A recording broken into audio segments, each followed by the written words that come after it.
Hey, meet Mugz the Wonder Dog. He's got to be close to 100 in people years, but for almost all of those years, there's a few things he's enjoyed every day of his life. Food, balls, swims, and a walk.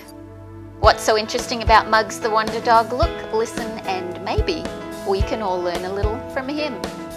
For the past 14 and a half years or so, Mugz has had at least 2 walks a day. Sometimes at the same time each day, and sometimes even the same path, in blizzards far below zero and heat much above zero. He walks in thunder and lightning, rainstorms and hail, humidity and hurricane winds, in sweltering heat and perfect summer days. Those 2 walks a day have added up to a lot of walks over his life, about 10,585 of them. And one thing remains. When the leash appears or his ball falls to the floor for its first bounce and Mugz sees its walk time, he goes as nuts today as he did a year ago or 10 years ago. It doesn't matter that it's his 10,585th walk or if it's his 9,000th time he's played with his ball.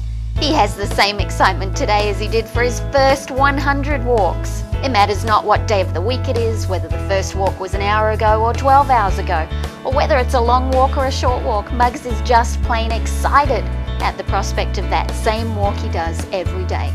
To strangers, it would seem that poor Mugz has been confined to a cupboard under the stairs and kept under lock and key. He still goes nuts at the thought of a walk and a ball. But there's something to be said about living life that way. It's the power of WoW.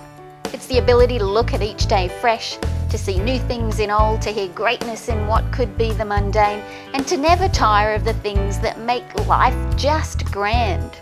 This year, if you work full-time, you could spend 2,000 hours of your life at work. And while many people will take to the streets for what they believe in, some find it hard to get out of bed to take to the street that takes them to work. But you can easily get a new view on life just by taking a new view on how you start your day. So when you wake up tomorrow morning disgruntled at the thought of yet another day in that boring job with that boring boss or seeing yet another boring customer, stop and think. It doesn't have to be that way. Like Mugz the Wonder Dog, make a conscious decision to enjoy the moments that are presented to you. Remember that you choose the colour of your day. Instead of being disgruntled at work, get over it, get into it, and get more out of it. Get gruntled. Look for the power of WoW.